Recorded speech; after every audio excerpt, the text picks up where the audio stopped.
Scotty, you going crazy for this one. We see what you're doing, we salute you. Hey, let's get it started. It's back. Cut the music.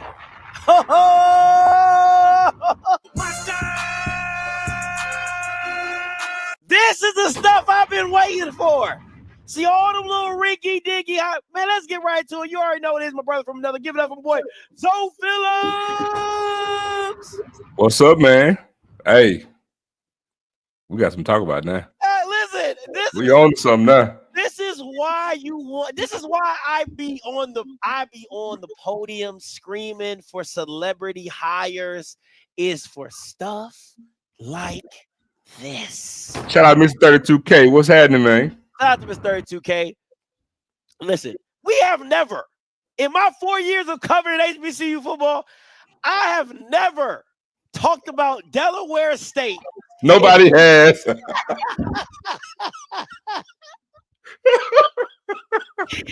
talked about Delaware State in the last, 2-3 months than ever.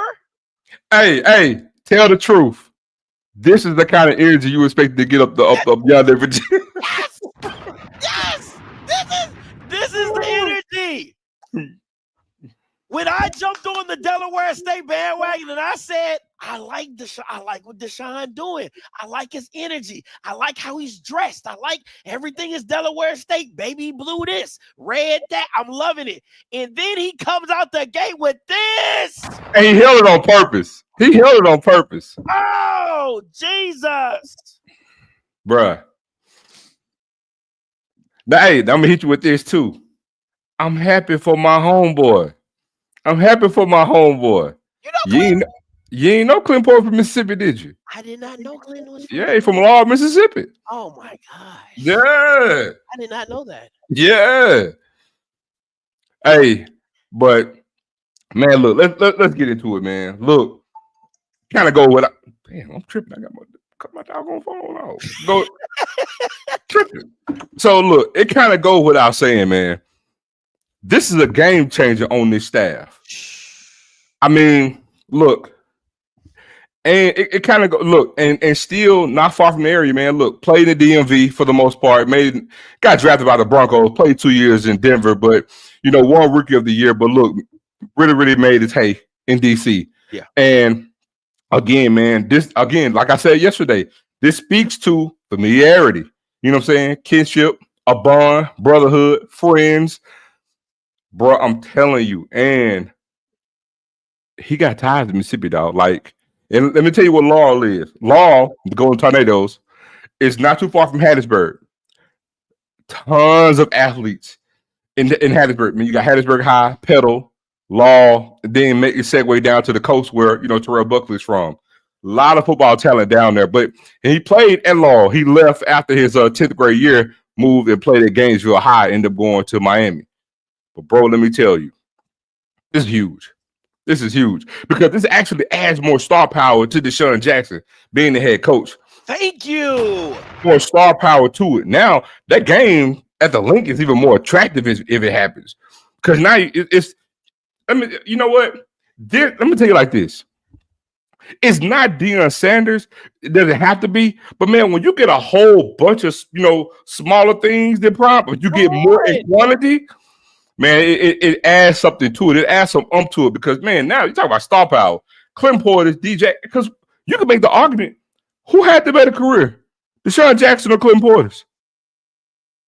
You could actually argue it. In their prime, Clinton Portis. I'm talking about just overall career. Yeah, I have to go with Clinton Portis. I would have to go with Clinton Portis. But you still can debate DJ though. Yeah, you definitely can. I mean, that's what I'm saying. Pro Bowler, Rookie of the Year. You know what I'm saying? Like it's no slouch. Neither one of their resumes are any slouch. But I think to me, this is what I think a part of this that I really like that I think people are going to touch on, but I'm going to really harp on is everybody knew Deshaun was going to throw the ball. Everybody and their mama knew that. But when you add a Clinton Portis, if you're not talking about getting some top backs, you're going to get some top backs. Now, again, you're not going to get the 5-star guy, but you're going to get quality transfers that say, hey, I'm looking for an opportunity. I can get coached up and developed by one of the best. And then you, and this is what goes back to, so then you add all the NFL minds that are in that building. You're talking about Eugene Chung. You're talking about Tom. You're talking about a lot of Nemo, the OC. Like, you're talking about a lot of guys with a lot of time in the NFL. And I think the kinship is, hey, we're trying to develop kids to get them ready for that next level. And I think you found it. I think you found it. Deshaun Jackson can actually go out here on social media and say, look, we're trying to change the game. He actually can say it, because here's the thing. You talk about being able to recruit. Man, I think this actually makes it attractive. Forget right now at the moment and this upcoming season. Yeah. You know, the season's going to play out, right? It's first year. But look what this does buzz-wise for guys who are even thinking about coaching now. You see what I'm saying? Because I think going into the second year, you're going to have some guys reaching out to DJ. You know what I'm saying? I think we all kind of probably thought, you know what I'm saying, Shady was going to jump on staff, right? Yeah. And you know, they boys, but he didn't. But, man, I actually think this is more of a step up. Clem Portis, like, man, this is, man, it's a huge get. It's a huge get. And again, I like the multiple minds in the building, right? Because you're talking about a Mike Shanahan disciple. So he comes from that zone read style stretch offense, right? Yep. You got a Eugene Chung who comes from that Philly, move in and athletic lineman and really getting out pulls and sweeps and all that type of stuff. So I want to see the blend of this running attack and what it's going to look like. But if you are running back in Delaware State's room right now, I want to say what my coach would say, but I can't say that because it's inappropriate. But just know you're happy, okay? Because my coach would say you was happy as a dude with the back. But just know you're happy. You're ecstatic at this point in time right now that you have Clinton Portis, one of the best to do it from Miami, understands, played high level college football, played high level NFL football. I mean, and again, like you said, he can go down to the DMV area, even if he don't want to touch Laurel. He can go to the DMV area and clean up listen, I'm a Cowboys fan. I grew up in Maryland. Everybody and their mama know who Clinton Portis is in the Redskin area. Look, somebody actually put in the comments that Delaware State has a good history with running backs in the last 4 to 5 years. They do. You look at Savion Wilkerson. Now, here's the thing. Now, imagine you having Clinton Portis at that time, and you also have a Savion Wilkerson. Again, it makes it more attractive because guys want to be around. Some kids may not want to deal with competition, but some kids want to be around greatness too. Some kids want to be around an aura or be around what they feel is, good energy within a program. And again, when it's a damn good running back there, I want to be a part of something, right? And you got Clem Portis coach his position. Let's get to that too. Yeah. You had Chung, O-line in NFL, run game coordinator, coaching O-lines for Delaware State. You have a damn good running back in the NFL coaching his position at Delaware State. Again, this is what we thought it was going to look like for Vic. But I'm going to tell you something. I never would have thought, even at the advent of getting Deshaun Jackson, that we would have this much buzz and pizzazz going with Delaware State more so than we did with Norfolk State, right? And that's what happened. That is what happened. We're literally talking about at this point, like, damn, Delaware State every other day. Yeah. And it's news after news. Remember, hey, what's going on with the recruiting class? Just wait. Bam, we hit you over the head with it, right? What's up with the coaching staff? Bam, hit you over the head with it. But I'm going to leave some out. And you know what? I'm going to actually mention this too, because we talked about this yesterday. I was like, hey, never mind the fact that it's kind of odd. You didn't list the running back coach. But there's another omission. There's no special teams coach. There's no linebacker coach. Dare I say, if this man comes up with another thing on social media tomorrow with some type of linebacker, man, I'm telling you, they are killing it. And this is going to pay dividends in recruiting. Trust me when I tell you, I'm a lifelong recruiting guy. Trust me when I tell you, it's too late in the game right now, but in 2026, recruiting starts now. We're coming up on summer camps. Yeah. This is when you make headway. And so watch this. Let's say, look, Jack State is about to have a huge mega camp, right? But let's say somewhere on the East Coast, some other school or entity has some type of mega camp. Well, man, just imagine everybody coming there with that damn red Hornet on, and you got Deshaun Jackson, you got Clem Portis, you got Chung coming in, and who knows whoever he's going to bring in a linebacker coach. What if it is a former NFL linebacker? Yeah. They're all coming in together. That's going to change the temperature in the room. You see what I'm saying? It works. You know, it's one thing to have one shining star. It's a different thing to have 4 or 5 other stars. You know what I'm saying? Absolutely. They could match that one. And so, yeah, Vic could come in and he could be a star for Norfolk. But man, when you got 4 or 5 with D-Jack, it's going to supersede that. What I love about this, and let me just, I gotta shout out my homerism real quick. You know, at Eastern Motors, hey, your job's your credit. Hey, anybody from the DMV, Ford, Hyundai, Chevy, Beamers, at mini Benz, over 600 cars, trucks, SUVs. So all the Redskins, all the popular athletes in the area, they always were on Eastern Motor commercials. And listen, if you're from the DMV, if you're from Maryland, period, you know about Eastern Motors. They have one of the catchiest tunes ever, right? My thing is this. When I see this, and somebody said, why didn't he announce this before National Signing Day? And I look at this, in this version of college football is year round. This version of college football is year round, because it doesn't matter if he makes this before National Signing Day. He still has the spring, which guys are going to jump back into the portal. So it's spring season over. As soon as spring ball is done, that second or third string running back who could be a starter in the FCS, who are you calling?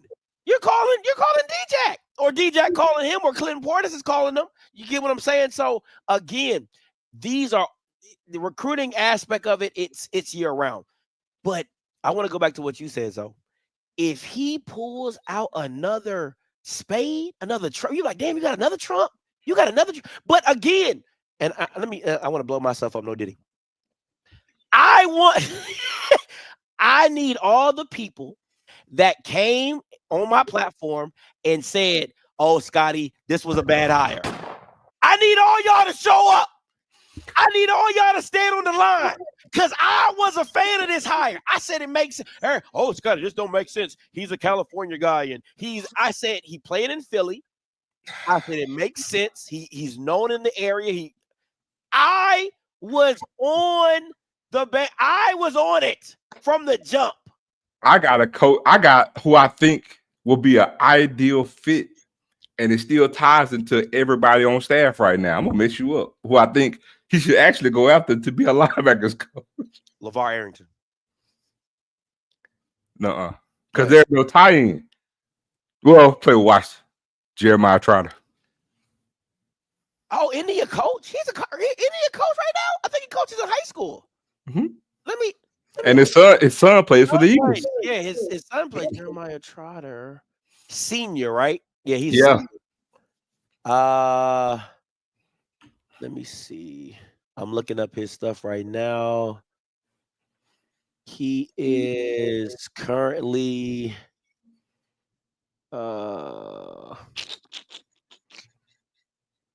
play for. Oh, maybe he's not coaching right now. I thought he was. Yeah, he's. I don't know, but I wouldn't listen. Jeremiah Trotter wouldn't be a bad one to me. I like LeVar Arrington because he's from Pittsburgh. Mm-hmm. He's in that area. He knows Pennsylvania really well, DMV area as well. So I don't think that'd be a bad look. You know what I'm saying, to play in that role. Who else? And let's be very special teams coaches. They only matter when they matter. You know what I'm saying? When something goes wrong, they only matter when something goes wrong. So I wouldn't poo-poo, oh, special teams coach or whatever, and how that looks. But I'm loving what I'm seeing. And again, I know Vic's team, they'll probably say like, we're going with, quality instead of quantity. Oh, ain't none of that. Ain't no Man, in Norfolk. Ain't no sizzle in Norfolk. Look, Deshaun Jackson at the spade table right now with a spade right now, get ready to throw that thing down, bro. That's how he killing them right now. LeVar Arrington coaches high school in LA. Hey. Yeah, man. This is a game changer to me. I know some people say, "Oh man, he's just a position coach." The name of the game is Jimmy's and Joe's. Always has been, always will be. And again, we're talking about Delaware State. See, again, we can't get lost in the shuffle on that, right? Yeah. It's the institution that we're talking about. We're talking about a perennial program that really doesn't have any semblance of success. And literally overnight, they got that type of juice and jolt of energy to flip the program on its head. And had a decent recruiting class, got juice. They even put stuff out there like done other than they have in their past with regard to their social media content, right? Like they get it. They're doing it. They're being active. We're not seeing that from Norfolk. You're seeing it from Delaware State. Not just on their own platform, but man, DJ gets it, bro. And that's the thing that you're seeing. So it's not a matter of you and I talking or other people talking. I mean, you see it, it's transparent. He gets it. Yeah.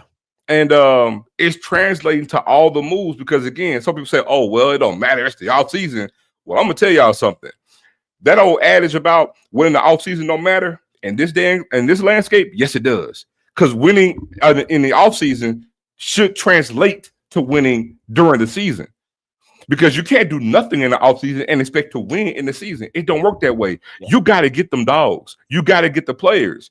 And again, you get good staff. He's done that. Now the running back room should be nice. And I'm expecting to really see it. So now, instead of me just keeping my eyes on Valley, Scotty, we're going to be checking out Delaware State real tough at the end of next month when the spring game is over. I can tell you that. Oh, absolutely. And I want to bring up this schedule. And again, the graphic team is doing yes. The graphic team, the only thing Delaware State football program right now and the Instagram is missing is just videos of, and shout out to Tommy at Norfolk State. He's doing a really good job of putting out videos. He's the general manager at Norfolk State. He's really doing a really good job of putting videos out on Twitter and stuff like that for Norfolk and things like that. But the graphics that Delaware State is bringing is absolutely. Now, let's get into the schedule because the first two games are losses. Straight up, ain't no ifs, ands about it. But by the bye week, they could be even. Bowie State's winnable. St. Francis is winnable. Sacred Heart is winnable. Monmouth, but Southern Connecticut State winnable. So you're talking about 1, 2, 3, 4. They could be 4-3.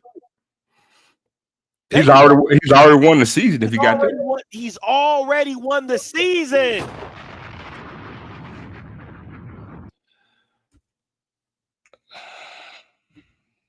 That's strong, dog. I mean, look, I'll be the first to tell you I'm not well versed in Delaware State history, but I do know they haven't really had that much success. You know what I'm saying? Long term. And y'all can fill us in the comments. When's the last time Delaware State's won 8 games? Shit. They don't even know. Or when's the last time they've won? You know what? Hold on. I could tell you. Hold on. Go ahead. I can pull some up. I could tell you. So then you go into the bye week at 4-3. They said 2007. You go into the bye week at 4-3, right? Mm-hmm. Now you're in MEAC play. I would have preferred that NC Central game be a little later in the season, but hey, that is what it is. And then you got, this dog. The MEAC got what? 1, 2, 3, 4, 5. They got 5 games, but these probably the most goddamn exciting 5 games of your life, except Morgan State, right? NC Central. Then you're coming back with Norfolk State with the Vicken. That's the Vicken D-Jack game, and then you got Howard. Then you got South Carolina State. The Morgan State game. It is what it is. Zoe will be back in a little bit, but you're really dealing with this in a very small vacuum of a situation. So listen, let me just say this, and I know if Josh was on here right now, he would crucify me. But if they beat NC Central at Central, the changing of the guard. That's all I'm gonna say.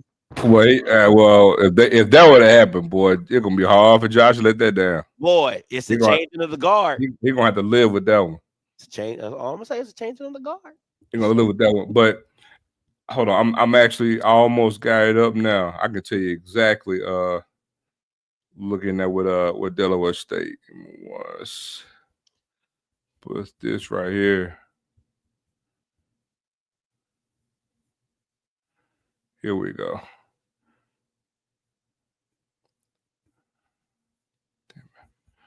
One second here, man. All right, so in the 2020s, man, Delaware State is at this point. Well, the overall record, man, they played 872 games in their history. They are 373, 488, and 11. They have a 43% winning percentage in their whole entire history. Damn. Right? In the 2020s, they played 50 games. They're 14 and 36 with a 28% winning percentage. 2010s, they played 112 games. They were 27 and 85 with a 24% winning percentage. Damn. Their best decade, bro, was in the 80s. They had 107 games, got it, and they went 58 and 48 and 1 with a 54% winning percentage. That's their best decade in their entire history, bro. They're at 43% in their entire history. And if I go them right now, if you look at the series between, I'm just gonna do the MEAC. I'm not gonna do all this, but just at the MEAC, they played the most games against Howard. They're 41 and 40 and 1 against Howard. That's their best winning percentage of against Norfolk. They played 29 games against Norfolk State. They're 18 and 11 with a 62% winning percentage. Man, they're 7 and 23 against North Carolina Central, 9 and 26 against FAMU, 17 and 21 against Maryland Eastern Shore, 20 and 2,500 against Bethune-Cookman, 14 and 29 against Hampton, 22 and 25 against A&T, 18 and 35 with South Carolina State, 25 and 42 against Morgan State. God, man, yeah. So futile.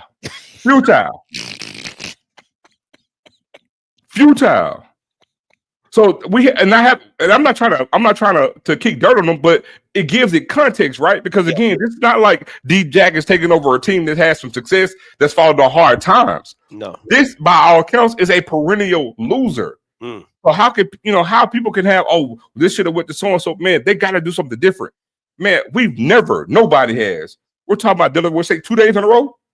Facts. Literally doing the show 2 days in a row at Delaware State. That's called. That's changing the guard. That's changing the game. And that's why hiring a coach like DJ does. And guess what? That's why you announce a major star on my staff. You announce it late. You look at Prime, add in Marshall Faulk, right? You know, they made a big move about that. Rightfully so. It's an NFL Hall of Famer who never coached, right? Coaching running backs in Colorado. That's a big damn deal. Same thing on the HBCU level. It's a big damn deal to get Clinton Portis. Listen. Let me just say this.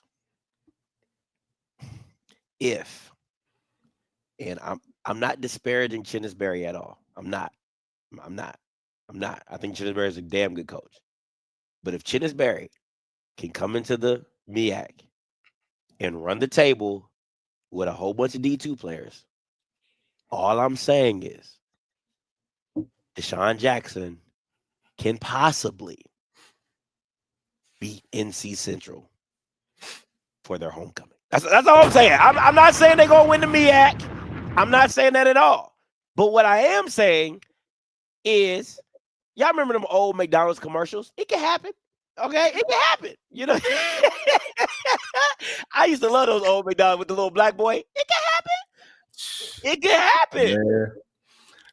Listen, look, we can all just, cut the crap, man. Listen, it's a 5-game conference slate. And by all accounts, ever since they've gone down to a 6-team league, how many teams were actually good within the conference, right? Typically, it's never been, for the most part, it's 2. Sometimes it'll be a 3rd team, you know what I'm saying? Yeah. But for the most part, it's been 2 good teams. Let's keep it a buck. So Delaware State has been at the bottom of that, and we know that. But here's the thing: if you change your roster and you can find a freaking quarterback, don't tell me. We're not saying they're going to win the MEAC, but don't tell me they can't be in contention in year one. Because again, the non-conference slate really doesn't matter. It don't. You know what I'm saying? It matters within those 5 games. And don't tell me they can't win 3 games in conference. Hell, they only won 2 games, or a game last year, 2 games last year. And like you stated, Scotty, if they're 4-2 going to the halfway point of the season, okay, well, they win 2 games in conference. They're 6-6. They're 6-6. He's coach of the year to me if that happens. The dog agrees. The dog agrees with you. You know what I'm saying? Come on, my guard dog, man. Get on the train, doggy. Get on the train. Okay. Bark, chew, scruff. Come on, man. He feeling it. Delaware State, baby. Listen, and this is the thing with losers, right? And I'm giving you I'm gonna give you perspective, because my high school was a perennial loser, right? Perennial, like in the Washington Post for one of the worst programs in the metropolitan area. Like, that's how bad we were. We got a new coach my senior year, and we went 10-2. We went 10-2. We hadn't won a game in 5 years. Not a game. We didn't win a game in 5 years, right? So you go to a guy. So when we won our first game, it was like, oh my God, like, it went crazy. But it gives you that belief that you can do whatever that coach was telling you that you can do. He told us during the summer, if you do these things, if you put this work in, I promise you will have success on the field. And we saw that.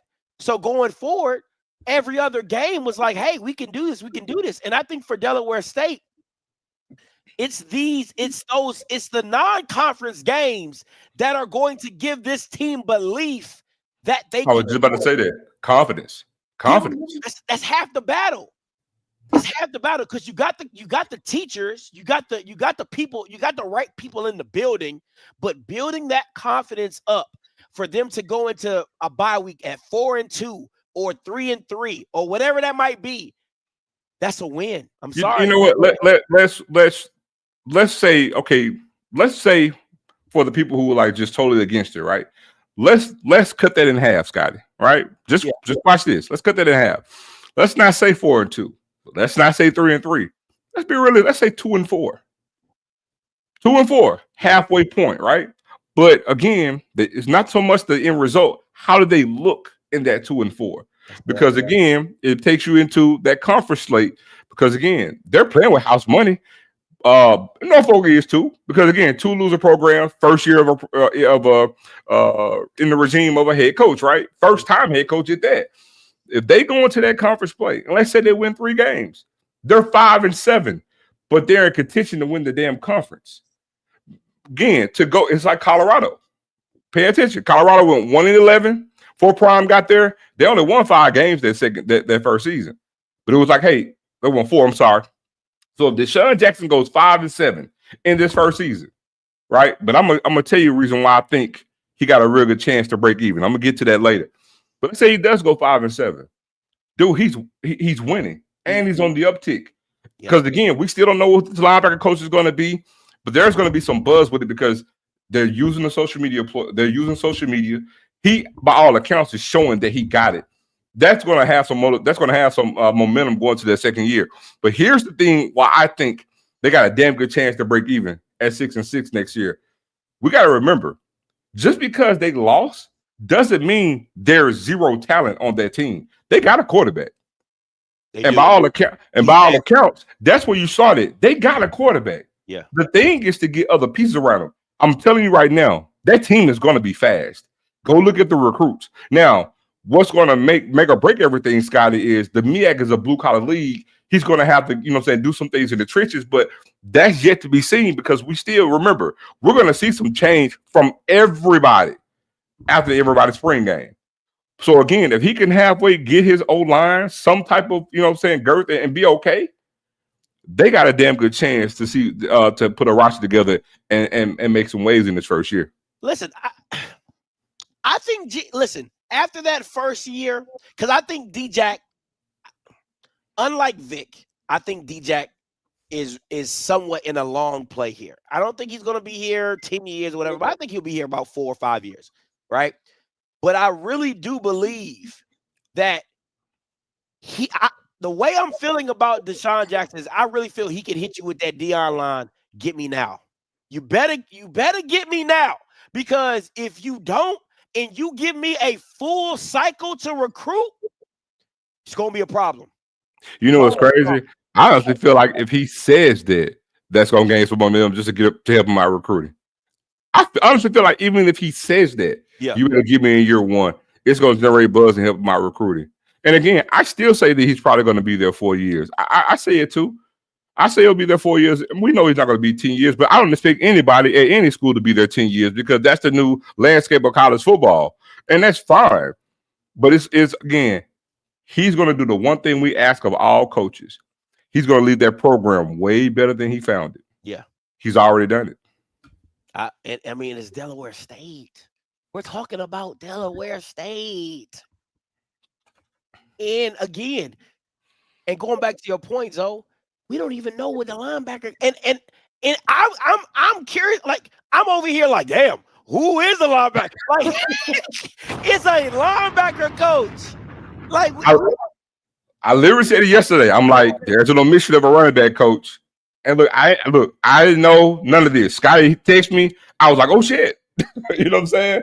But I said yesterday, I'm like, there's an omission of a running back coach. That's not by happenstance. Yeah. So damn it, since I said that yesterday, you don't sit here and announce a whole entire staff and leave pieces out. That doesn't happen because that's a formal introduction to the world on social media who our staff is. Yeah. We purposely left the running back out. Guess what else? We purposely left a linebacker coach out too. So if we did this with Clinton Portis, that obviously let me know, oh, there's something big coming down the pipe at linebacker. Now, and if it is LeVar Arrington, man, look, I ain't got no more hair to lose. I'm gonna be like, man, that's crazy. LeVar Arrington, a linebacker coach at Delaware State, is gonna be insane. No, what?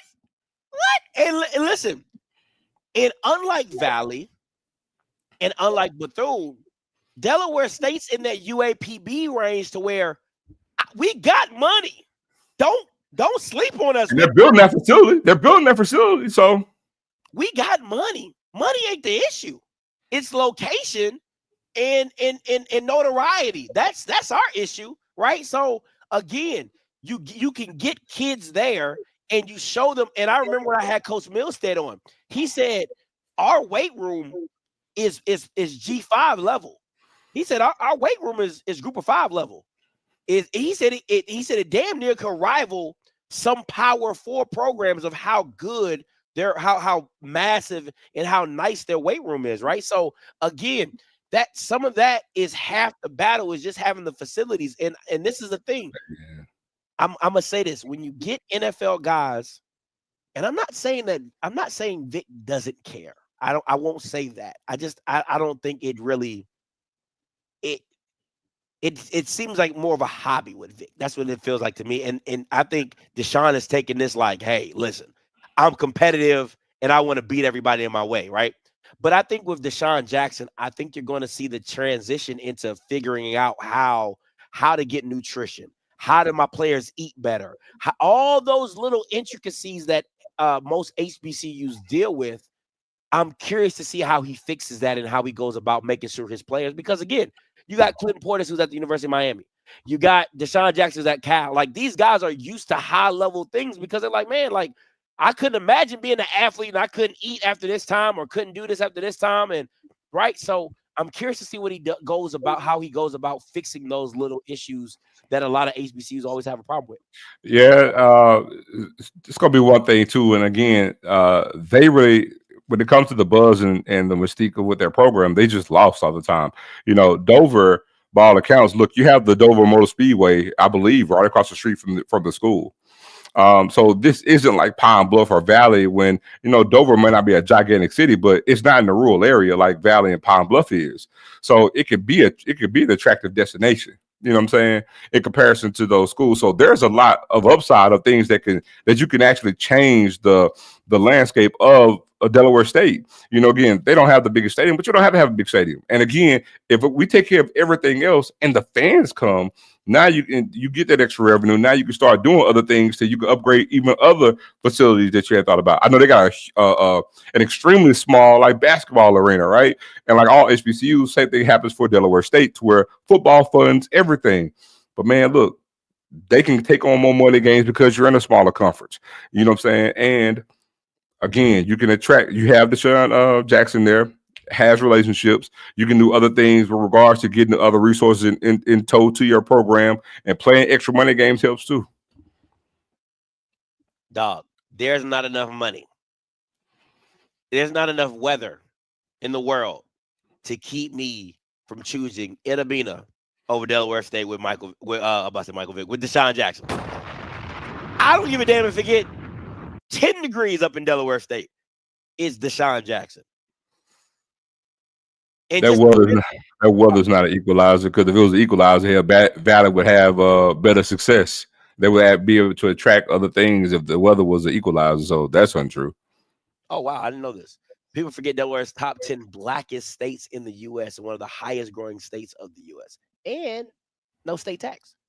So, or is it sales tax? One of the two. But anyway, let me make a quick announcement. Listen, if you are in the surrounding areas of Georgia, come and get your golf on with the Tubman Museum Golf Tournament, partnership with Alabama State men and women's golf teams. Listen, registration for foursomes, if that's what you're into, $500, right? Individual, $150. It's Monday, Cinco de Mayo, all right, at the Crystal Lake Golf and Country Club, Hampton, Georgia. Zoe says it's a wonderful, wonderful golf course. But you can register at www.tubmangolf.org. www.tubmangolf.org. No, Harriet Tubman would not be out there golfing with you, but it's a great donation. It's a great way to give back to the community. It's a great way to go out there and have some fun with some former golfers, man. So go ahead and do your thing. Now, you see that question at the bottom? What's up? Delaware State. Delaware State. Right now, Delaware State. Overall, Valley. I say period. I still say it's Delaware State, and I say because of all the ancillary parts that's actually with it. Look, I don't know if y'all who ever haven't been to Valley or been to Itabena. Nah, Delaware State. If you want to use weather, okay, yeah, you can use weather, but everything else points to Delaware State. Everything else. I mean, I think at the end of the day, you got to give some clarity to just the history of Valley and the history that they've made. But a Delaware State fan sent me this. He said every game has a reason to be sold out, and then he gave me his situation. He said Albany home opener, Bowie State Bay Bridge rivalry. I never knew that. Homecoming for Southern Kentucky, Connecticut, whatever. Norfolk, you already know what it is. Vic versus D-Jack. Howard, popular MEAC rivalry, and then South Carolina State Senior Day potential MEAC championship. Now, granted, the more you win, the more this become, the more the what is it? The snowball effect and everything trickles down. But what you guys owe? I see that list, and I was going to tell whoever sent you that cap. I'm gonna tell you why. Now, I got the buzz with Deshaun Jackson, and I get it, but you lost me when you say home opener. Remember, they just went 10-2. What was that? Somebody said, I think back in 07, 06, they went 10-2 that year. They were winning. Home. When's the last time? I don't know. When's the last time Delaware State sold out a home game? There's some Delaware State people in here, so they'll let you know. Put in the chat. When's the last time Delaware State sold out a homecoming? I don't know. I can't speak to it, but I do know that that's not what they're known for, right? Packing out a stadium. Now, granted, do we anticipate D-Jack bringing in a lot more other fans, possibly coming from Philadelphia, things of that nature, right? Of course we do. We all do. But to say all these games will sell out, I don't see that happening, dog. That'll be the first time ever for any HBCU to sell out every home game. Nah. I mean, is it really? It says maybe 2022 sold out homecoming. I'll say. And so that's one game back 2 to 3 years ago. I'll say this. This is. But hey, it's gonna be up though. It should be up, and if they're winning, it should be up tremendously. The reason the reason I do kind of agree that it's a potential to be sold out is because of the casual fan coming to the stadium. That is the kicker, right? Mm-hmm. This is what I talk about when it comes to HBCUs. You guys don't like casual fans. You don't like casual fans to just come up and say, hey, I saw this on television. I heard this was going on. Let me just come in and watch, because it's always like, do you know us? Did you have your SWAC hours? Do you have your MEAC hours? Have you gone to the institution? And y'all be the same niggas that be going to Penn State, who be going to Maryland games, who be going to Florida games, and be like, oh, I love my Florida team. I love my, it's sickening. It's sickening, right? So again, if Deshaun Jackson is able to capture the casual fan, the casual white or black fan who is a fan of him or Clinton Portis, to come to a game, now you're getting out of the small group that you were only focused on, which was all blacks who had went to Delaware State. But now you're getting into a football brand of, hey, come watch Delaware State football, which is Deshaun Jackson and stuff like that. And I think that's how you get to these games being potential sellouts. And then it's a whole different vibe on the on the East Coast, especially way up. You talk about up past DC up in Maryland. So I fully expect for their attendance to shoot up. I mean, we all hope that it happens, right? We need the buzz, and like I said, I'm looking forward to seeing it. But I just don't anticipate a sellout for every home game. That'd be the first of its kind of any HBCU. Listen, and I think the smart play for D-Jack is to partner with the casinos. Partner with the casinos, right? Like, hey, if you come up here, you get a ticket to the game. You know what I'm saying? Like, partner with the casinos, like they want the notoriety. Like, hey, for every ticket, I don't know. Listen, I'm not a genius. I'm not a marketer. All I'm saying is there are ways, there are benefits that Delaware State has that a lot of other programs won't agree with. Oh my God, this is this. Anyway, I will partner with the casino so fast it will blow your freaking mind, because at the end of the day, we trying to get this money. Okay, we're trying to get this money. Well, I'm gonna say this too. I wouldn't necessarily be so fast to say that the university won't agree with that, because I don't know if you saw. I actually posted up. I don't know if you peeped it out, but the state of Arkansas had all the D1 schools, all the ADs came together and actually signed.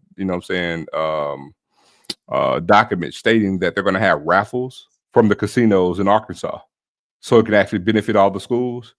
It was those schools, and it was dope because these are all the D1 schools: University of Arkansas, Arkansas Little Rock, Pine Bluff, Central Arkansas. All the schools came together, and they're all in agreement to get raffles from casinos. And I'm like, man, if Mississippi don't do that so damn fast, yeah, you know what I'm saying? And so again, I'm telling you guys, it's a changing of the tide on the college landscape. You can sit there and think, no, this is off the table, man. After what Gerald told me, like even Gerald mentioned that, like now they're possibly going to end up doing away with the All-Star games and the scouting games, right, for the NFL. There's talk of doing it. There's talk of doing it behind the scenes. I'm like, see, again, I'm telling you guys, the college football landscape is changing like on its axis. And to sit here and be like, oh, we're going to take a stance, we're not going to do this, nothing's off the table. Everything should be on the table right now for every school. If you're not in the Power Four conference, everything should be on the table for every school that's funding athletics. Why are they getting rid of the scout games? Say now we'll probably do a thing where they'll just actually come to, like, scrimmages on campus and just go from there, because they have what they need in the games. So there's talk of that. Now, how much if that's going to happen? He actually talked about it last night, and I'm like, that blew my mind. But I'm not shocked, because like I mentioned earlier this year, Scotty, the NCAA normally in a regular year, they make change. You can ask Blue. they may change 2 things in a whole year. Man, do you know in 2024, man, they made like over 20 different types of legislation, and it all favored the Power 4 programs. So, and we're coming now 2025, and they've already changed like 2 different rules as it is now. And it's something every month, it seems like.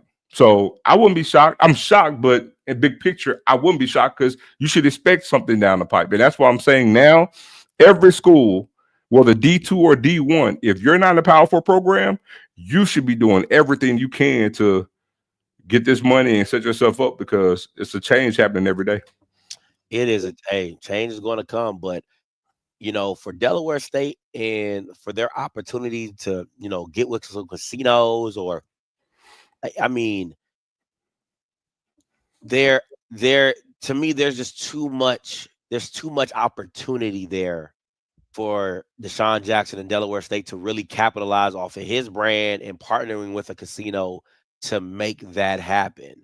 And I don't know what that would look like on the marketing aspect of it, but it definitely should play some role in how that works. But, man, I was actually going to say, when you mentioned that, Delaware is kind of a different state as the, like what we're used to down south. Man, Delaware State can actually dwarf the flagship school in that state with Deshaun Jackson as the head coach. Oh, you're talking about Delaware, University of Delaware. Yeah, Delaware. Yeah. They can actually dwarf them, because think about it. It's not like Delaware is a strong FCS program. It's not an FBS program. And, it's not like they have this gigantic stadium. You know what I mean? Yeah. It's not like how the HBCUs down south are, or even, on the East Coast. It's a different type of feel to it. They can actually surpass them. Literally, they can. With everything off the field. And again, if they have some success, because here's the thing, Delaware State plays Delaware. Yeah, first game of the season. That's not a common, and they play frequently. That's not a common thing when you talk about FAMU playing Florida State, you know what I mean? Or Southern playing LSU. You know what I'm saying? That's not a frequent thing. They played each other, quite often. And so Delaware State can set themselves up to actually beat them and dwarf them as a program. So there's a lot of good things could actually happen with Deshaun Jackson here. And to your point, everything should be on the table. Yeah, he should reach out to these casinos and, be able to get some revenue in and try to do what you can from a collective standpoint to be able to pay players and make it more attractive. Because if he's able to do that, man, look out in the MEAC. And I was about to say, they are moving up to FBS. I think it's this year. If it's not this year, it's next year. They're moving up to FBS. But the thing for me is, and I agree with you, I think they have the potential to dwarf because of the branding and because of Deshaun Jackson. And again, you got to win. And I went to Delaware when they were recruiting me out of high school. I went up to the University of Delaware, and it's nice. The Blue Hens, it's nice. They got some nice stuff. The stadium's nice. It's really nice stuff. I was back in 07, 08, so I can only imagine what it looks like now, 17 years ago, right? But, overall, I think Delaware State's, yes, Delaware's budget is bigger, but I wouldn't be surprised if Delaware State can somewhat get on that same par to where, stadium-wise and certain entities and amenities can match up and compete very well. But again, it's Delaware State getting their name out. It's Delaware State broadcasting and promoting their program within the community and becoming that state institution that a North Dakota State, is opposed to North Dakota University, right? So it is like that. And I would love to see it happen. But moving. We both made some new staff grades. Now, I was a C, flat out C. Had to go to a B+. When you add Clinton Portis, and this is without having a linebackers coach and a special teams coach that is still in play, but you already at an A-, so you explain. Look, I told you, I love the staff. The only blemish, like I said, is we both in agreement with the D coordinator. And but the thing is, the reason why I'm not giving it a worse grade with him is because there's an unknown there. We just don't know it. Because I would actually give it a lower grade if it was an unpopular guy that, had bad success, right? The thing is, this is a new thing for him. And I'm willing to, bypass it, being that this is D-Jack's first year. So it's a brand new regime. And what do we always say? We'll always give you a reprieve in that first year. So this is going to be a learning curve anyway. So that's why I'm like, okay, I don't love it, but man, everything else makes up for it. When you talk about adding Clinton Portis to this, because now watch this, having Clinton Portis, Scotty, now it actually accentuates having, the O-line run game coordinator. That it actually elevates that now, right? Yeah. And then again, this is without having a linebacker coach, because again, I tell you what, and I didn't go A+ because I can't with that D coordinator, A- because I was at a B+. I'm gonna keep it the same because that's a jump to have Clinton Portis there. But my God, let's say we get a damn good linebacker coach in there, you're gonna automatically go up from a B+ because now you're at a B+. It's gonna take you to an A, and see even your grade now stands pretty much with mine, because if they add a damn good linebacker coach, you're gonna move the needle up to a A- at the worst. I can pretty much stand pat. See what I'm saying? Or go to a solid A. So we're both saying with a damn good linebacker coach, it's gonna push this coaching staff to an A regardless. Yeah, absolutely. And again, the first year is going to be have its bumps and bruises. We all understand that. We all get that. But I think where people are not going to be, you got to be honest, is that half the battle for Delaware State is just being relevant. That was half the battle. Is just being relevant. And let's pitch it to, you were getting Savion Wilkersons, you were getting Marquis Adams, you were getting Jaden Suttons. You say it's Guthrie? You were getting these caliber players without a Deshaun Jackson. Yeah. And now you added Deshaun Jackson. The expectation for this year is a little tempered because of the late hire and all that. But Jesus Christ, next year, you got to be one of the top in the MEAC when it comes to recruiting, and maybe all of FCS, if we're being honest. I tell you what, just imagine if he had got hired a month earlier. Just imagine if they made the announcement a month earlier. That would have been crazy.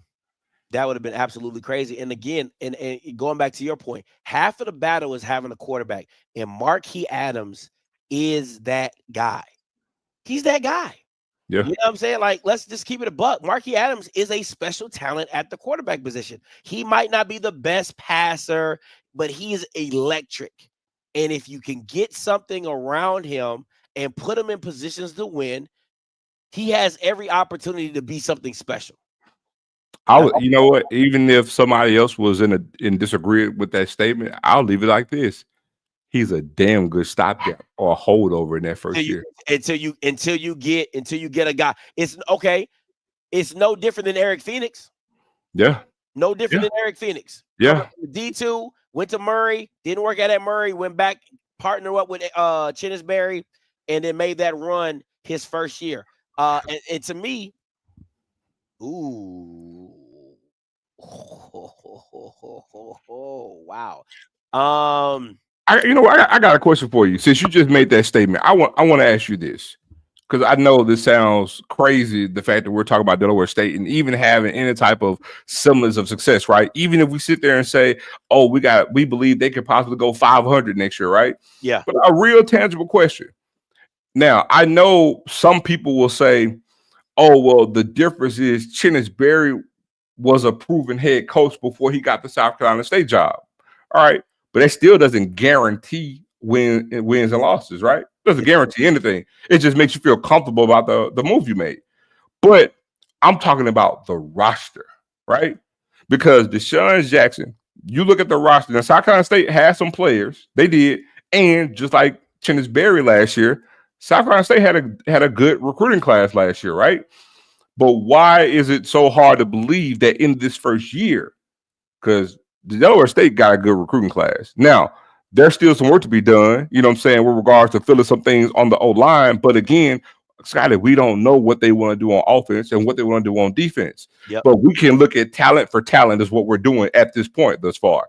Why is it so hard to believe that Delaware State, we're not saying they're going to go win the MEAC and represent the Celebration Bowl in year one. We're not saying that. But why is it hard to believe that they can actually transition to flip that roster and be competitive in year one to at least finish 500 on the season? Do you think it's really, really possible, or hard to believe to match what Chennis Berry did in year one? I don't. I don't think it's hard. I think that Chennis had the benefit of building a program once, and so he was rebuilding a pretty powerful brand at South Carolina State. He had rebuilt Benedict from nothing to something, and then took it to South Carolina State and kind of really just reuse the process, right? Like it gets easier when you're telling kids, hey, come play at a D1 school than say, hey, come play at a D2 school. It's just easier to recruit. And I think for D-Jack, this being his first rebuild with a perennial loser is not easy. Let me be very clear. It ain't easy. But do I think he has the name recognition to get the Jimmies and the Joes, which is half the battle? I think he does. I think he does. And again, if Lee Hall was getting talent, come on, man. It's Deshaun Jackson. Like, what? And Clinton Portis. What are we talking about? So, again, there is an avenue to where I could see Delaware State either winning 5 to 6 games or having a winning record. I can see it. I can see them beating a Morgan State. I can see them being a Norfolk State. South Carolina State is in a bit of a transition because of the quarterback situation, but I think that would be a hard game. I can see them beating Howard. Right? So the only 2 teams you really got to meet up with is NCCU and South Carolina State. Those are the games that you're going to have to put your big boy pants on and really come to play. But Morgan going to be what Morgan is, defensive team with no offense. Norfolk is going to be just as up in the air as I do like their quarterback, though, the Israel kid, the Izzy kid. I like that. I do like that kid that got. But you know what I'm saying?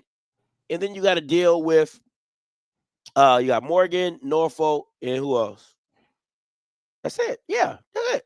Right? So, I mean, it's the opportunity is there for them to do what they need to do. And again, football is a very finicky game, very finicky of how one thing can happen. This leads to this, and a team finds a way to win. So basically, by all accounts, like you stated, the games they really got to pencil in on for sure, is controlling what they control, and that's going to be what Morgan State and who am I forgetting? You said outside of Central and South Carolina State, Morgan and Howard, Morgan and Norfolk, Morgan, Howard, and Norfolk. Morgan, Howard. So the main thing is like, okay, these are 3 games that we just got to have. Okay, and guess what? They win those 3 games, then Scotty, they're dead smack in contention for the title, because at that point it's a 3-team race. So that's what I'm saying. It's not far-fetched. It really isn't. And here's the thing. We're also saying this because I made this point the last time. We're saying this just off head-to-head. Other games still got to be played. Facts. You see what I'm saying? So you can win. You can possibly be in contention to win that conference title with 3 wins in that conference. A lot of other freaky stuff got to happen, but if you got 4 wins by all accounts, you're pretty much playing for the conference championship in that conference. So it can be done. It literally can be done. So, like I said, and since they've gone down to 6 teams, it's generally been 2 good teams in the conference. Very rarely has been a 3rd team in play, but it's happened a few years. Delaware State has been on the bottom of that. But man, you flip a roster with some damn good talent and speed in a coaching and a buzz around it, it's a lightning rod now. We were actually saying we should be saying this about Norfolk, and we're not talking about Michael Vick at all. It's solely about Deshaun Jackson at Delaware State. Oh my God. I feel like, listen, man, Norfolk State, I feel like is really, from the press conference, has just dropped the ball. Like, I'm sorry, like from day one has dropped the ball. But let me answer this guy's question. Cypher, I didn't how I'm ducking your question if I left it up. I wanted to make sure I saw it. I'm taking Andrew, right? Now, the reason I can lean to Adams is because he's healthy. I was just about to say that. He's healthy. You know what I'm saying? He played really good against Hawaii. He's healthy. But I got some Power 4, Power 5 games that Drew has played against UTSA. played against Rice that he's put on the show as well, right? So I would go with Andrew because of the upside, but I could understand somebody going with Adams because of health. I will ask you a question about that. Do you think Body in this year, and it's a good chance he might get another year after this for a medical red shirt, but do you think Body, because of the previous 2 years with his injury history, may be in his head this year? I disagree, and this is why I say that, because the person who did his shoulder surgery did Drew Brees. I'm asking. No, I'm telling you no. And the reason I say that is because the person that did Andrew's shoulder surgery did Drew Brees' shoulder surgery. Okay. So the last guy who just did it, right? The one that got injured when he's at Alabama State, Drew Brees' guy did his shoulder surgery. So I think he just feels more comfortable with it, right? Like, you're talking about one of the best to do it, and he did Andrew. So I don't think Andrew is going to have a worry about his shoulder. Well, it wouldn't necessarily.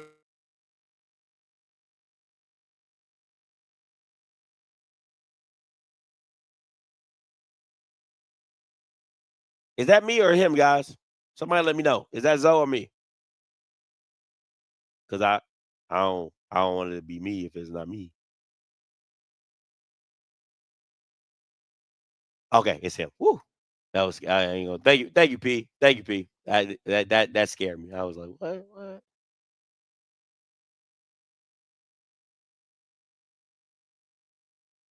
I'm gonna take him down.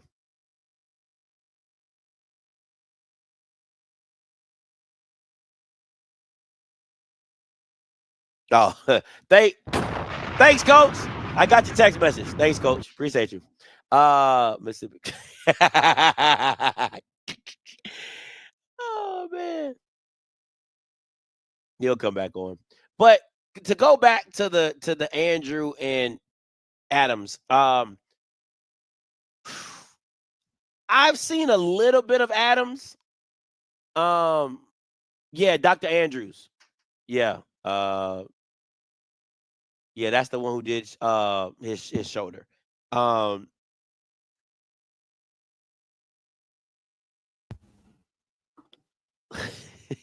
I was glad I was like, is it me? But I don't even know what that happened. No, but I was saying that reason why I asked that was because, not just last season, but even the year prior to that, his season was cut short and ended by injury. You know what I'm saying? So that's why I was like, being there was 2 straight years, you know what I'm saying, with injury, it's basically sidelining you. I was just curious to see what his mental was going to be like going to this season, because if he, or even thinking he might be gun shy or anything, or being cautious, you know what I'm saying? Could you agree that no, I disagree. Because if Andrew doesn't get hurt in the Alabama A&M game, they're in the SWAC championship.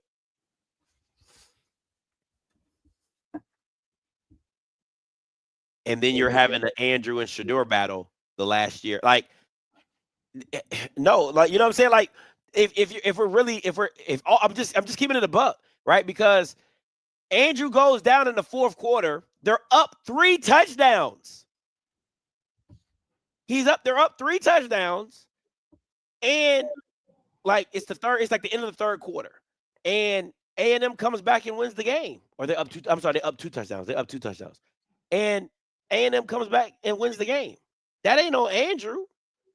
You know what I'm saying? They couldn't get a stop, but nah, I mean, he doesn't. Texas Southern game? Yeah, the Texas Southern versus A&M. You know what I'm saying?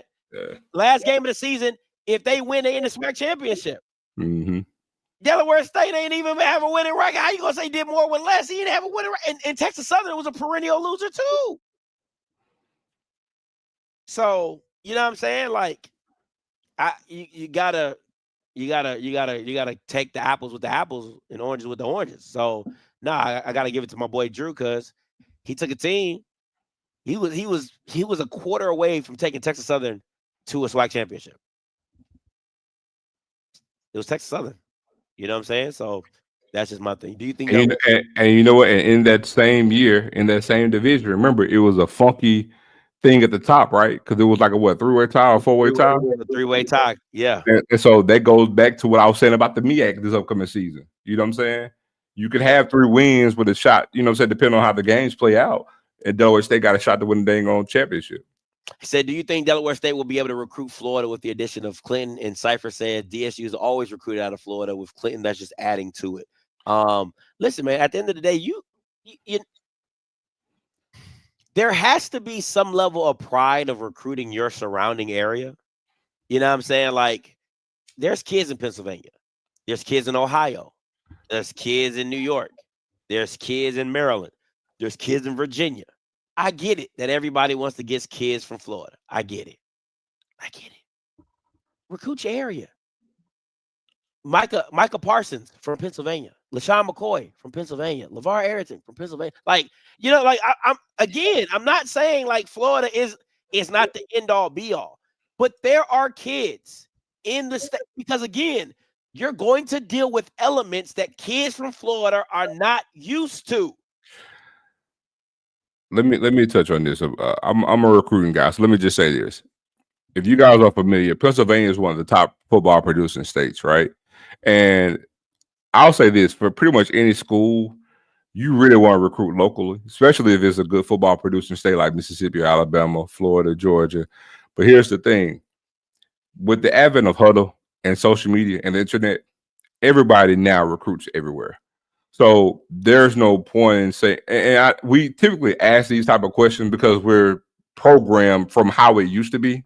It's like, oh, hey, you want to go to this state, but it's like we're going to physically send a guy, you know what I'm saying, put feet on the ground in that state and go school to school and recruit players. Recruiting doesn't work that way anymore. It doesn't. Huddle has changed the game. You can do so much literally from the comfort of your home. It just changes things when I'm going to get personal with it. I'm going to send my coach out there to talk to a kid because we're trying to apply pressure on a particular kid, right? Mm-hmm. But that's where it stops at. So they're going to recruit Florida. I can tell you right now, they're recruiting every state. Probably we ain't touching probably North Dakota, South Dakota, and Wyoming, and Idaho. But if there are black people there, they recruit them. Trust me. We had a coach, I'm not going to say who, I think I told you about this guy, literally said, and this was literally right before Prime, or a few years before Prime, and literally said, man, we'll never recruit California or go down to Miami because of how it was just set up, right? And now, literally, we're recruiting California like it ain't nobody's business on purpose. We're recruiting Florida. We used to only recruit the Panhandle. We recruit all of Florida now. And I'm talking about Jack State. So all HBCUs they're recruiting every state now. So you don't have to worry about them going to Florida. But the main thing, to Scotty's point, you really want to hit Pennsylvania, New Jersey, and Delaware real tough, because I can get a lot of talent without having to fly or anything. I can get in my car, go do what I do, and come back home, and I can get some damn good talent. And you really, really want to do that, because also it adds local flair to it. If I got more players locally that's good on this team, local fandom will want to see and be a part of it, to watch those guys and grow with them. That's typically how that works. Very simple. From the horse's mouth of the recruiting guy, right? So for me, again, but listen, I get it. Florida guys are Florida. We get it. And I say it all the time. You can spin around, throw a rock, hit a guy with some dreads that runs a 4.2. I get it, right? But yeah, I can't catch though. But, you know, there are players, again, Joe Hayden from Maryland, you know what I'm saying? Stephon Diggs, Trayvon Diggs from Maryland, you know what I'm saying? The math, you know what I'm saying? Good counsel. Like St. Francis, good counsel. I mean, I can go on and on. Quince Orchard, you know what I'm saying? Seneca Valley, Northwest, you know what I'm saying? Anacostia, Ballou. Like, there's plenty of schools in the area that produce high level time. Caleb Williams was from DC. A lot of people don't know that. Caleb Williams was from the DMV. And Lincoln Riley got his ass out to Oklahoma, right? So again, Tavon Austin, exactly, right? So YouTube sensation. You know what I'm saying? There is plenty of talent in these areas, but you gotta go searching for them. You gotta look for them. And if you don't think you can get no big white boys on the offensive line from Pennsylvania, you smoking crack. Okay, in Ohio, all that. You know what I'm saying? So it's all one and the same. So all I'm saying is that I get it that people want to run down to Georgia and run down to Florida. I get it. I understand. But there is talent in your area that you can drive in a tank of gas to go see these players live and in action in your face. And because again, huddles only tell you half the battle. And this is what I try to say when people send me huddles. I'm like, I like to go watch film. Why? What do you look like when the negative plays happen?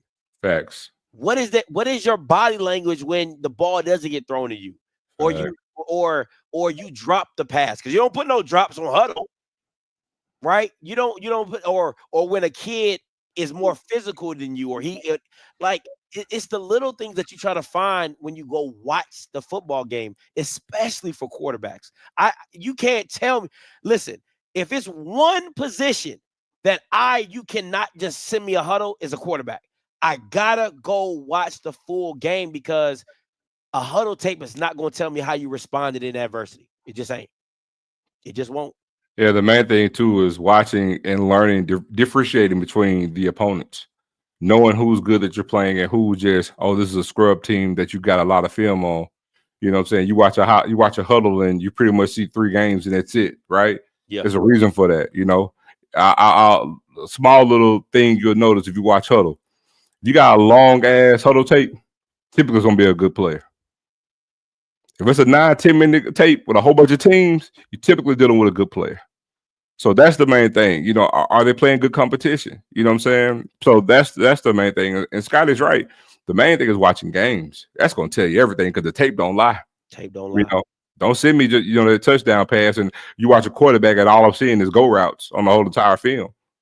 You know what I'm saying? Like, people want to talk about that. Bama run scot-free, just go route. I'm like, yo, where's the 1, 2, 3? Where's the rhythm throws? Where, you know what I'm saying? Like, where I get it. It ain't gonna be like I'm dissecting the defense, but can you look one way and go backside to your check? Like, those are the little things that you're just trying to figure out when you're watching these guys' tapes and films and all that type of stuff. Because I tell you what, when I watch a huddle, and so you can tell me about what you look at. For me, if I'm watching a defensive player, it's pop.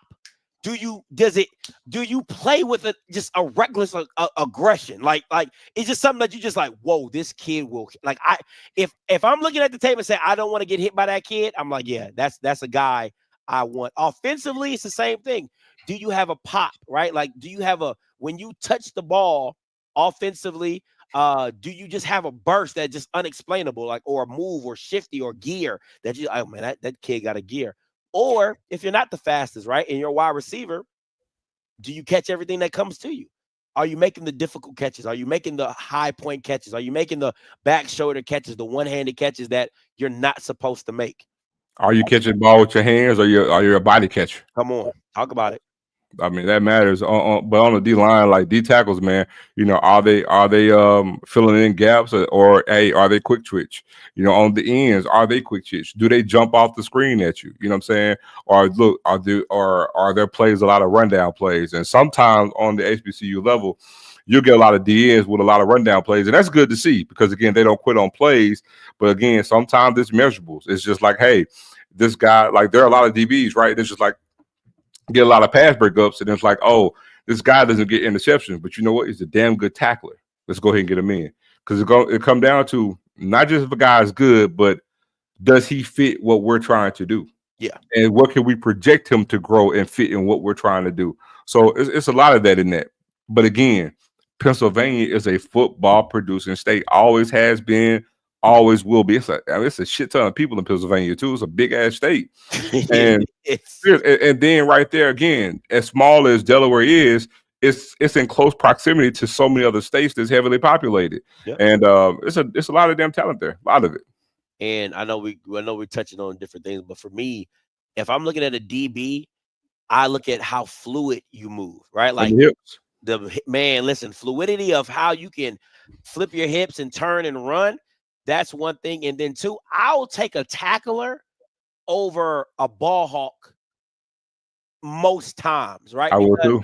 Because you're going to be in a tackling situation more often than you will be just picking something off and then running to the crib. Most DBs aren't great catchers of the ball to begin with. That's why they're playing DB.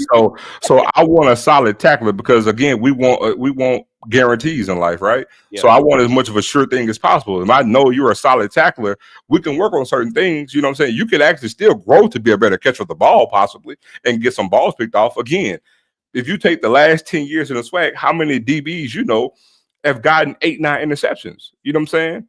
I mean, typically, even on any level, if you can get 6 interceptions in a season by one player, that's a damn good number. So you're not catching a bunch of balls anyway. You know, you got a lot of guys in the SWAC who led the conference with just 3 INTs. That's just 3 call balls. So again, I want a solid tackler all day long. We got to stop living this mirage like we're expecting somebody like Terrell Buckley at cornerback that's going to get 11 interceptions. Well, that's highly unlikely, but it can happen. But it just shows you how much of an anomaly it is when it happens, right? But you want guarantees. I want solid tackling, you know what I'm saying? And then, granted, if you got that guy and he's capable of doing it, hell yeah, you want him and you want to get him. But just look the past 5 years for DBs getting interceptions in the SWAC. You don't have a lot of DBs. Oh, man, he got 7 interceptions last year. It's just not happening. Listen, and I want to be very clear, right? It's how you get your interceptions. Like, listen, that too. It's too many times. It'd be like, I see the ball shoot over the wide receiver's hands and you the safety and you just, it literally is a punt. I'm like, come on, man. You know, like let's be real. Now, if you get something like that, now I'm looking at, can you take it to the house? Are you an athlete? Because you didn't deserve the pick. Let's just be honest. You didn't deserve the pick. You know, you got it. All right, whatever. You didn't deserve it, right?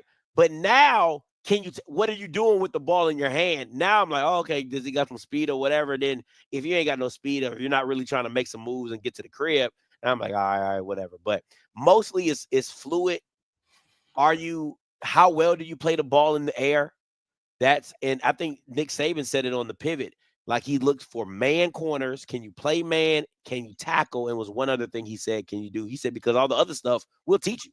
Yep. I was just saying it. You know, we'll teach you. I just need the basics. Can you run? Can you turn and look? Can you play man? Can you tackle? Man, look, tackling is like rebounding, man. It just want to. I mean, I'm saying if you got a guy that want to, you can teach technique. But some guys are just natural good tacklers. The rest of it is just, you know what I'm saying, technique. You know what I'm saying, head up and see what you're hitting. But again, I want sure tackling over it all. Yeah. So, but man, listen. At the end of the day, and final thoughts on the Deshaun Jackson thing. This is what we need. Okay. Again, there's not a lot of people talking about FCS programs outside of my boy Blue. Okay, it just ain't. And now that you have two entities with Terrell, with Buckley. Who's the possible? Well, okay. Yeah. I get what you're saying. Yeah. So, but you got 2 entities with Vic and D-Jack, and then you're adding Clinton Portis into that mix, and you don't know whatever else he can add into mix. You're just adding the excitement to the game and to the brand of football. And again, now it falls back onto the MEAC. It falls back onto these commissioners of how do we now position ourselves to promote the game in a better way and get better deals so they can set ourselves up for the future. Because again, you don't have these guys for a long time. You have them, you're going to have them for a good time. So now it's like, how do we capitalize on these next 2 or 3 years that sets us up for the next 5 to 10 years? And that's what it needs to look like going forward. But I'm excited, man. I'm glad D-Jack made this move. I'm glad he brought in Clinton Portis. I can't wait to see what he does for the linebacker as well as special teams coach. But it's going to be a great year. What you guys know? Get that game to the link, man. Get that game against Norfolk at the link. I mean, like, I echo everything you stated, man. Look, I'm happy. I'm excited. There is a legit buzz early before spring ball even starts for any of our programs. And we're not talking about FAMU. We're not talking about Jackson State. We're talking about Delaware State. And rightfully so. Rightfully so. I'm excited, man.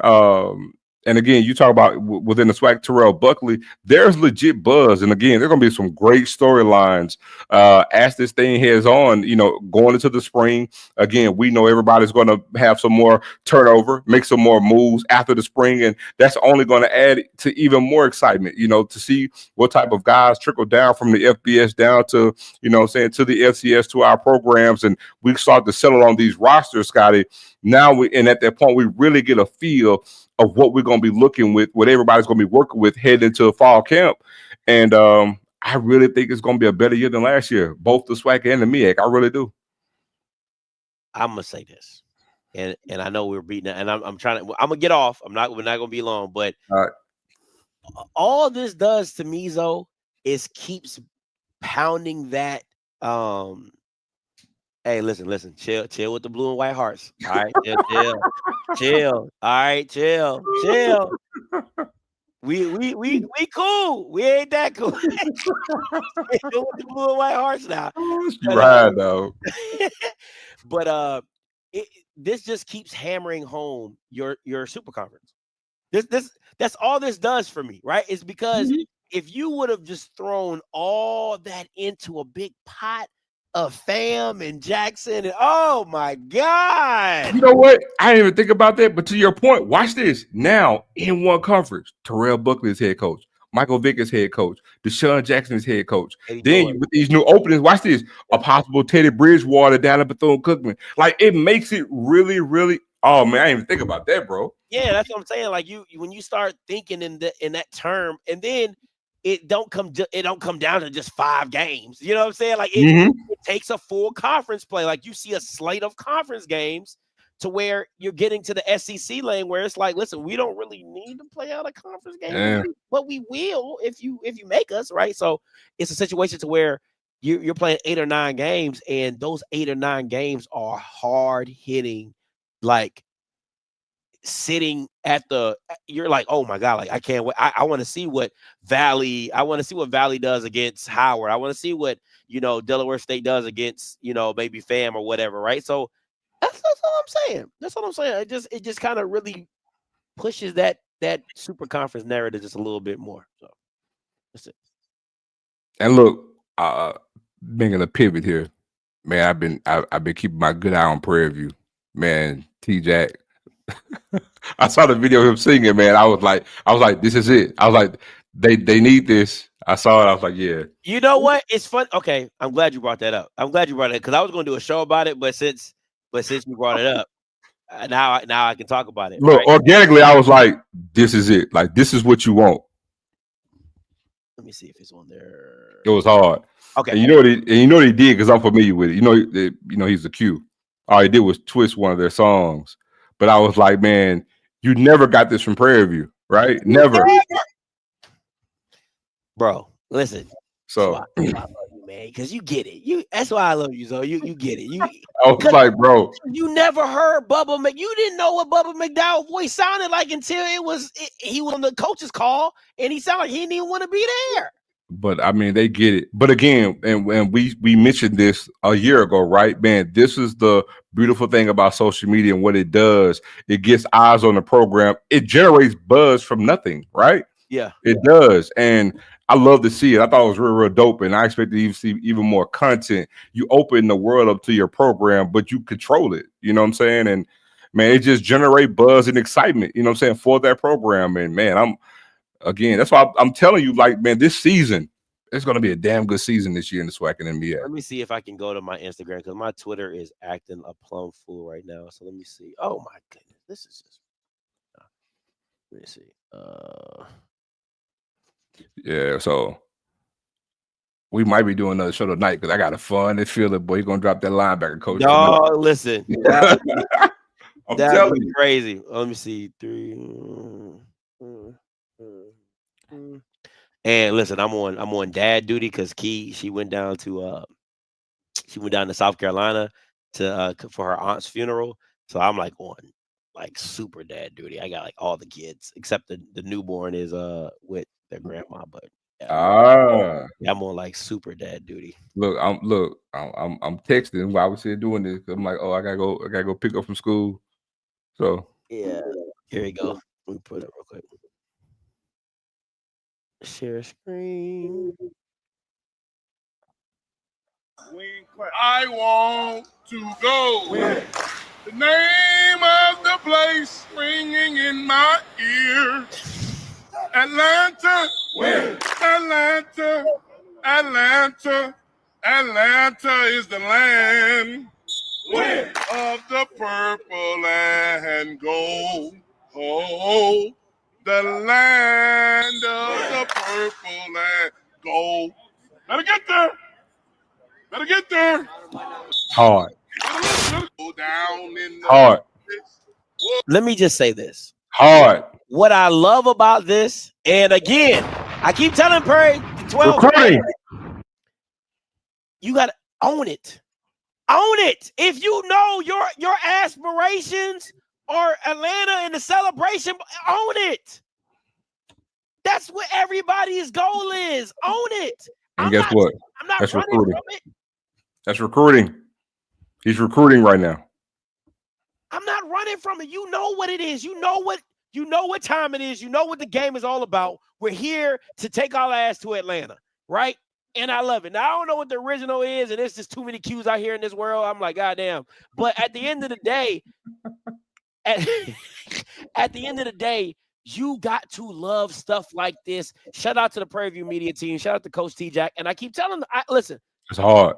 It was a home run hire when they brought him, just off the football alone. And him embracing the media the way that he is, it just makes it that much more better. It really does. It's showing you a stark contrast to what it was previously, right?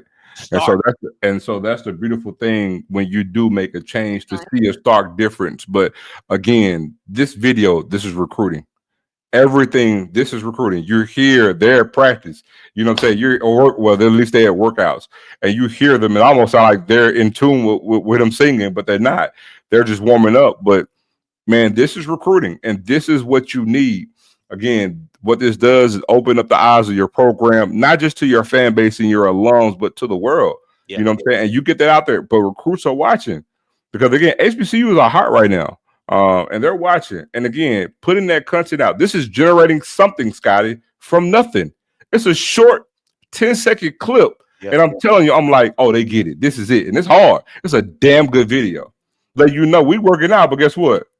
Atlanta, we got to get there. I loved it. Yeah. So, I mean, at the end of the day, can I get some stuff from Sam Shade? Can I get some stuff from Terrell Buckley? Can I get some more stuff from Deshaun Jackson? And I'll be a happy camper. I'll be a happy camper. But we gonna get out your hair. We gotta do some dad duties, man. Keep an eye out on what Delaware State is dropping next. So let everybody know when they can catch you at. Look, man, y'all catch me on tomorrow, man. Zone Coverage Podcast. Just go again, man. Talk about everything on the HBCU landscape. That's it. That is it, man. Make sure y'all go over there right now. Go ahead and hit the subscribe button. Y'all been running up them numbers. That's what it's all about. Listen, until next time, you know what I'm going to do. I'm going to holler. God bless.